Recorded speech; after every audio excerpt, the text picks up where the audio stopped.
Կուտակումներ ընտրացուցակներում իրենց անունը չգտնող մարդիկ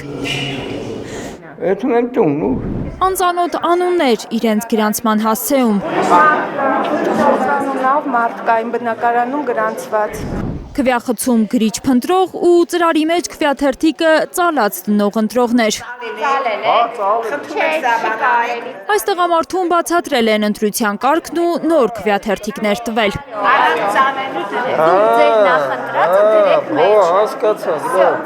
Տատիկ ջան, արած ծալելու Այս կինը նույնպես ծալած է դրել քվյաթերթիկը ծրարի մեջ, նրան էլ նոր թերթիկներ են տալիս Ընտրելու համար ոմանք ստիպված են եղել 10-15 րոպե սպասել, շատ ընտրատեղամասերում հայլուրի տեսախցիկները ֆիքսել են ընտրողների երկար հերթեր, թե շենքի ներսում, թե դրան առաջ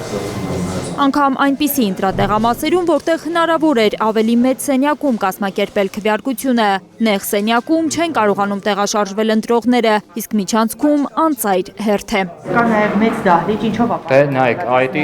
քաղաքապետին, Ավինյան Տիգրանին ու թաղապետանին հարցրեք, որովհետև մենք այդ առումով պատասխանատվություն չենք կրում։ Կուտակում բառին չեն համաձայնում հանձնաժողովի նախագահները, ընդամենը ընտրական ակտիվության վկայություն են համարում ընտրատարածքների մարդաշատությունը։ Կուտակումները գիտեք ներքևում ա եղել, բայց մենք ասենք այստեղից 15 հոգի ավել իրավունք չունենք թողնելու։ Բնակիչները երևի չգիտեն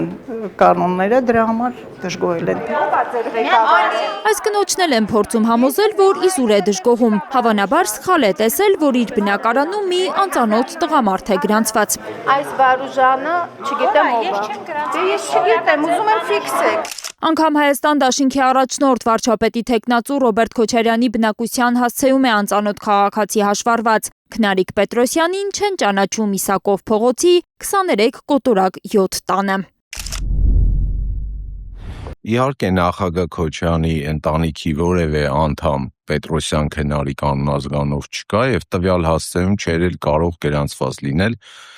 գիտենք որ սեփականատիրոջ թույլտվությունն է պետք որպեսզի ինչ որ մեկին գրանցեն այդ հասցեում